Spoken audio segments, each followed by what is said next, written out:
tu peux me donner une minute. Tu sais, il faut qu'on se rende compte qu'au Cameroun, je me suis trompé pendant des années sur mon analyse du Cameroun, sur même la définition du régime, sur quel type de régime on était au Cameroun. À un moment, j'ai cru qu'on était dans une dictature.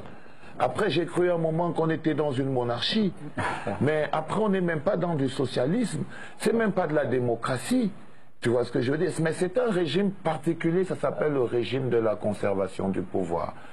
C'est un régime dans lequel tout est mis sur pied pour que rien ne bouge, pour que les mêmes personnes restent aux affaires. C'est un régime... Et là, vous en prenez un peu président de la République qui lui-même parle de l'inertie. Ben, bien sûr, mais tu sais, l'un des problèmes avec la conservation du pouvoir, c'est l'effet que ça a sur les populations.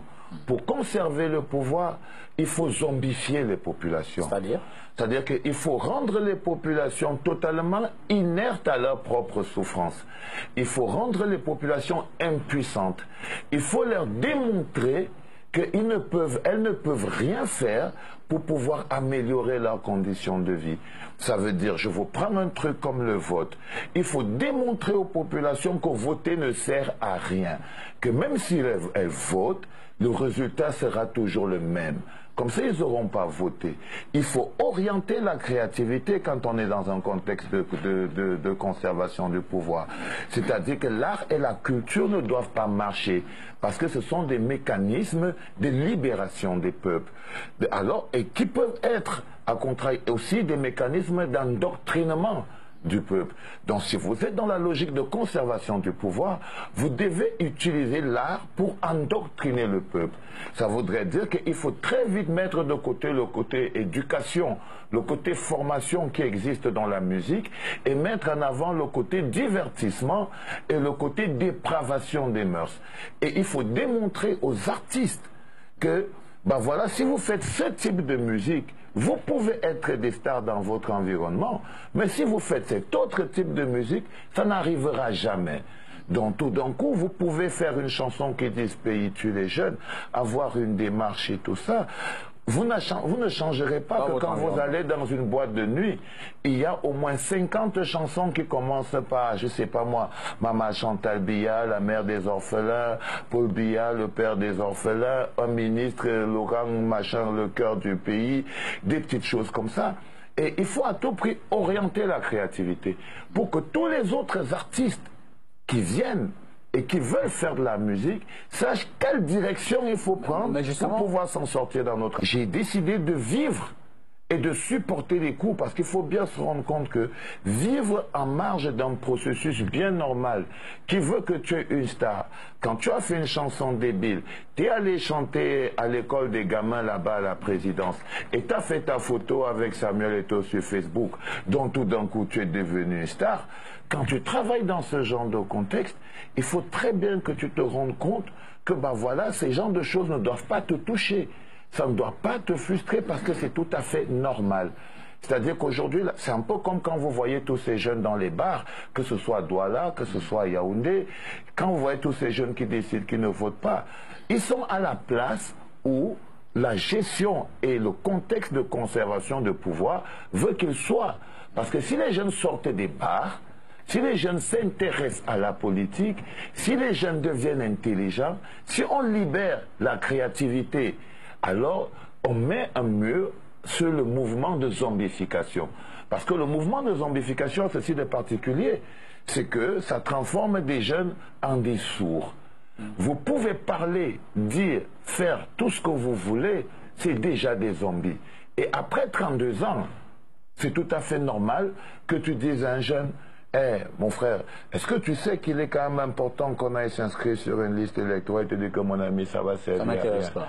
C'est normal que tu croises un jeune dans la rue et tu lui dis: tiens, oh, et si on créait notre propre parti politique, juste pour les emmerder, et qui te dit: oh, moi, les histoires de la politique, je veux rien avoir avec ça. C'est très facile que tout le monde dise: ah, je ne veux même pas aller là-bas, parce que c'est les riches qui partent là-bas. Quand vous avez mis les jeunes dans cette situation d'impuissance, d'impossibilité à actionner un quelconque levier eux-mêmes, pour pouvoir faire quelque chose de bien de leur vie, alors il y a de fortes chances que vous avez maintenant la population dont vous avez besoin pour pouvoir justement au-delà de diriger ce sans discours. problème. Ah oui, c'est de ça dont je vous parle. Je vous parle de cette capacité à détruire toute forme de prise de conscience. C'est-à-dire que ce n'est pas comme si les jeunes n'écoutaient pas.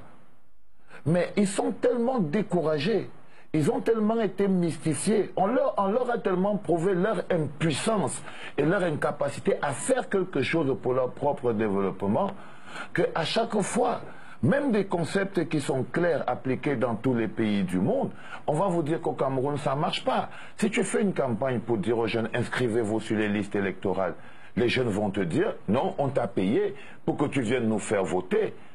Donc quand on a détruit toute forme de cohérence dans l'esprit, parce que c'est de ça qu'il s'agit. Il s'agit de cohérence. Alors on vit dans un monde d'incohérence au Cameroun. C'est un peu comme vous pouvez voir une institution comme la CONAC. Dans un contexte de conservation du pouvoir, vous avez la CONAC, mais vous n'aurez jamais un procès en corruption. C'est-à-dire, vous avez des institutions, mais qui ne servent à rien. Vous avez le football, mais vous n'avez que l'équipe nationale.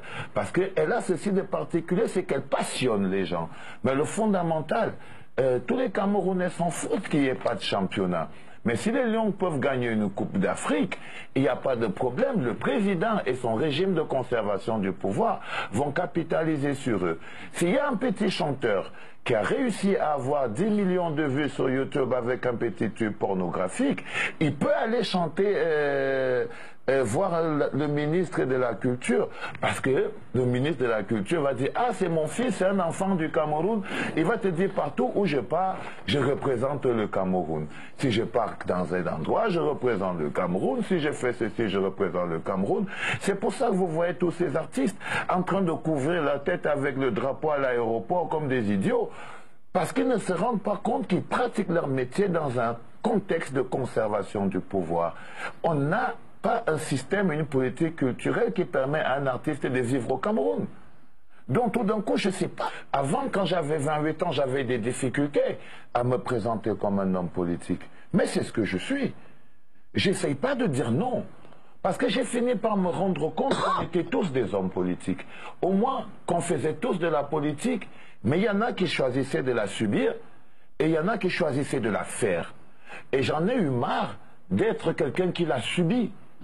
Parce que mon niveau intellectuel, ma capacité de compréhension de la société, l'impact que j'ai sur les populations ne me permettent plus de rester dans mon coin, de vivre dans mon petit confort d'une société civile où les gens se mettent plein les poches et vivent sur la misère des autres. Le problème du Cameroun est éminemment et profondément politique. C'est-à-dire, si on n'a pas de football, si on n'a pas de terrain de foot, si on n'a pas de stade, si on n'a pas de championnat et on veut organiser la CAN alors qu'on n'a pas de championnat, c'est parce qu'on a une politique sportive totalement à la rue qui ne suit aucune cohérence. Si on prenait point par point, le Cameroun n'a aucune raison d'organiser une CAN, par exemple. C'est-à-dire, si on voit le développement sociétal, on voit le développement infrastructurel, on voit la place qu'a le football local sur l'échiquier national, on voit l'impact que ça a. On n'a pas le droit d'organiser une Coupe d'Afrique des Nations. Mais comme on est dans un contexte de conservation de pouvoir, on essaye d'expliquer aux Camerounais qu'il suffit juste d'exciter nos passions.